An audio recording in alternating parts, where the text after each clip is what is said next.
विधानसभा चुनाव की तारीख के ऐलान के बाद पार्टियों में टिकट वितरण को लेकर मंथन शुरू हो चुका है। मंत्रणा की जा रही है कि किसको टिकट दी जाए। उसी सिलसिले में आज हम बात करेंगे कांग्रेस में जो प्रदेश कमेटी की बैठक हुई थी, टिकट वितरण को लेकर चुनाव समिति की बैठक हुई थी, उस बारे में अब ये डिस्कशन चल रहा है कि पैनल में एक नाम भेजा जाए या एक से अधिक नाम भेजा जाए। खबरें आ रही है कि शायद एक ही नाम भेजा जाएगा, अभी कुछ कंफर्म नहीं है। उन्हीं सब मुद्दों पर हम बात करेंगे, लेकिन उससे पहले कोमल राव का नमस्कार। चर्चा में हमारे साथ जुड़ चुके हैं एनजेपी के प्रधान संपादक महेश कुमार वैद। सर, आप बताइए, जो टिकट वितरण को लेकर ये चर्चाएं हो रही हैं, बैठक हो रही हैं, तो क्या नतीजे निकलेंगे? पैनल में एक ही नाम भेजा जाएगा, ऐसा सुनने में आ रहा है। कोमल, देखिए, सभी पार्टियां बहुत गहराई से मंथन करती है और कोशिश रहती है पार्टी के नेताओं की।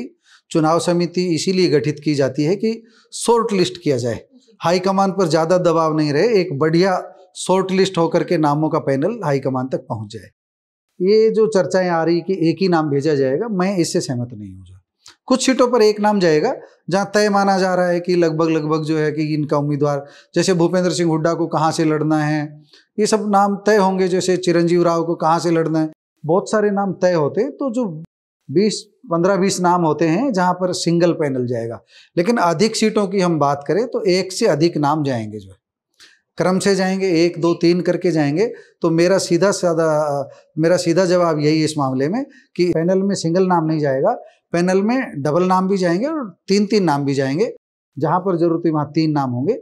लेकिन ये आप कह सकते हैं कुछ सीटों पर सिंगल नाम, 1/3 सीटों पर सिंगल नाम कह सकते हैं, 2/3 सीटों पर आप 2 से 3 नाम कह सकते हैं। ये जो स्थिति रहेगी, जो है। अगर हम कांग्रेस की बात करते हैं तो काफी लंबे समय के बाद कांग्रेस के जो तमाम दिग्गज नेता हैं, अगर हम हुड्डा की बात करें, उदय भान की बात करें, हम कुमारी शैलजा की बात करें, रणदीप सुरजेवाला की बात करें, सब बहुत दिनों बाद एक मंच पर दिखाई दिए हैं बैठक में। तो ये मतलब कांग्रेस क्या एक तरीके से एकता अपनी वो दिखा रही थी लोगों को?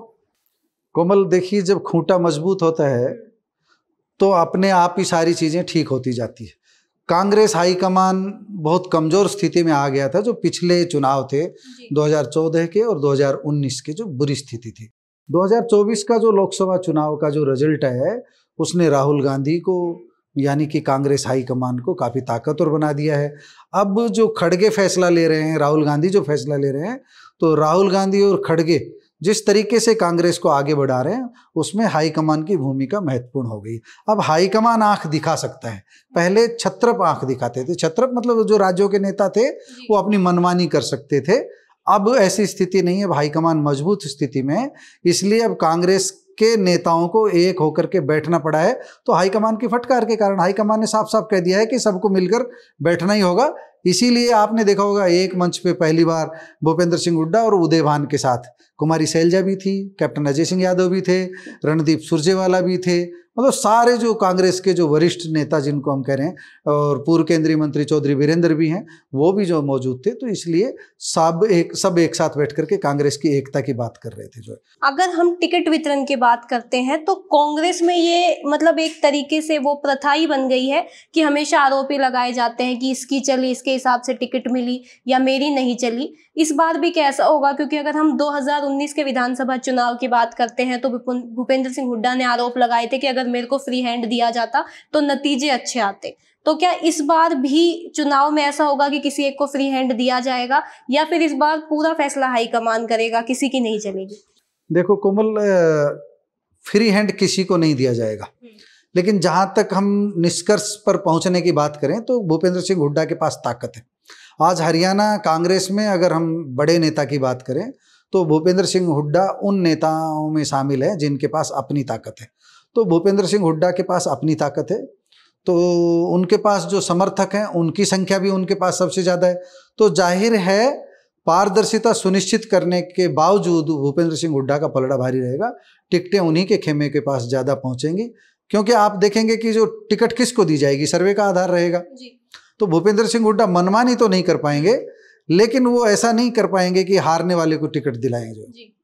मतलब अगर 2 चेहरे हैं, एक कुमारी शैलजा का है और एक भूपेंद्र सिंह हुड्डा का चाहने वाला है, और उन दोनों में से कुमारी शैलजा वाला ताकतवर है, भूपेंद्र सिंह हुड्डा वाला कमजोर है, तो भूपेंद्र सिंह हुड्डा वाले भूपेंद्र सिंह हुड्डा अपने कमजोर चेहरे को टिकट नहीं दिला पाएंगे। हाईकमान जो है उन्हीं को टिकट देगा जो जीत की संभावना रखते हैं, चाहे वो कुमारी शैलजा के खेमे से हो, चाहे किसी भी खेमे से हो। चर्चाएं तो ऐसी भी चल रही है कि राहुल गांधी ने इस बार साफ कह दिया है कि किसी की सिफारिश से टिकट नहीं मिलेगी, ना किसी की पसंद से टिकट वितरण इस बार होगा। इस बार पार्टी सर्वे के आधार पर देगी और ये देखेगी कि जो पुराने समर्थक हैं उनको प्राथमिकता दी जाए। तो ये सब कितना फॉलो होगा? पॉइंटर्स क्या रहेंगे आपके अनुसार इस बार टिकट वितरण? आप ठीक कह रही हैं। अब की बार राहुल गांधी बहुत अपने नियम बनाते जा रहे हैं और उनको जो है फॉलो करने के लिए भी कह रहे हैं।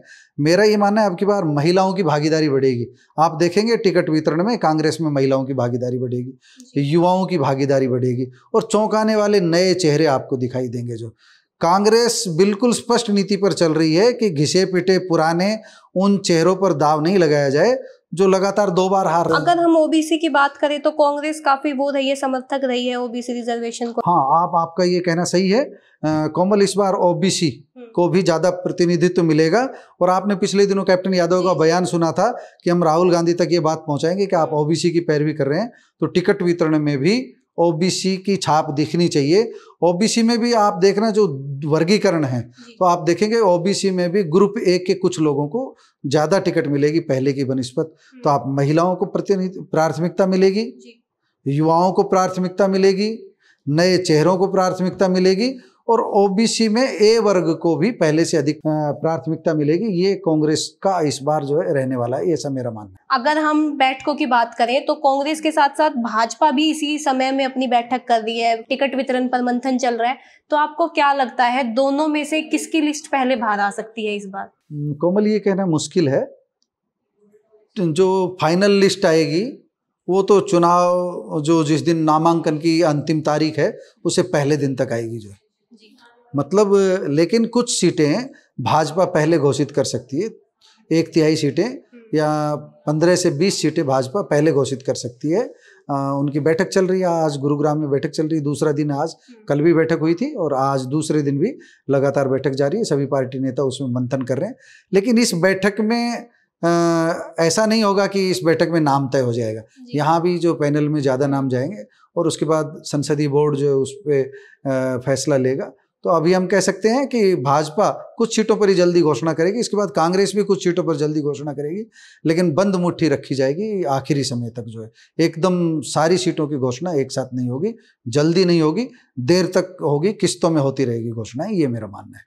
अगर हम अब बैठक की बात कर रहे थे, कांग्रेस की बैठक की, तो तमाम नेता एक साथ मौजूद थे मंच पर। आपने कहा हाईकमान का डर था, लेकिन जो सीएम फेस की हम बात करते हैं, क्या कांग्रेस में इस बार हुड्डा शैलजा गुटिये जो तैयारी करेंगे, चुनाव प्रचार करेंगे, इसमें एजेंडा होगा सीएम फेस वाला कि अपने आप को दिखाएं?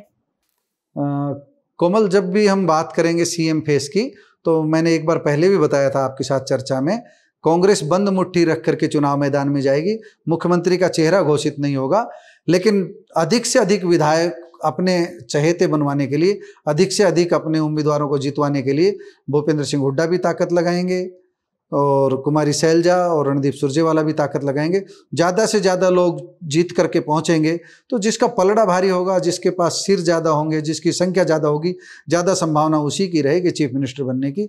भूपेंद्र सिंह हुड्डा का खेमा यही चाहता है कि अधिक से अधिक उनके समर्थक विधायक पहुँचें, ताकि कांग्रेस हाईकमान पर दबाव रहे और कांग्रेस हाईकमान उनकी बात सुने और उन्हें मुख्यमंत्री बनाया जाए। ये मेरा आपसे आज का अंतिम सवाल होगा। 2019 के विधानसभा चुनाव आपने देखे, आपको एक्सपीरियंस है काफी पुराना, तो जो अब 2024 के विधानसभा चुनाव है, इसमें माहौल में क्या अलग है? अगर हम कांग्रेस की स्थिति की बात करते हैं तो कितनी मजबूत हुई है?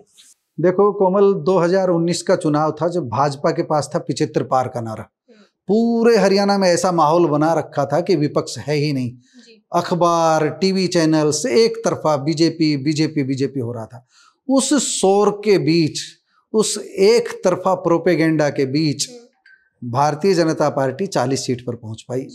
उस समय जजपा भी बहुत मजबूत स्थिति से 10 सीटें ले गई थी। जो उस समय जजपा भी ताकतवर स्थिति में थी। उन विपरीत परिस्थितियों में कांग्रेस ने 31 सीटें जीती थी।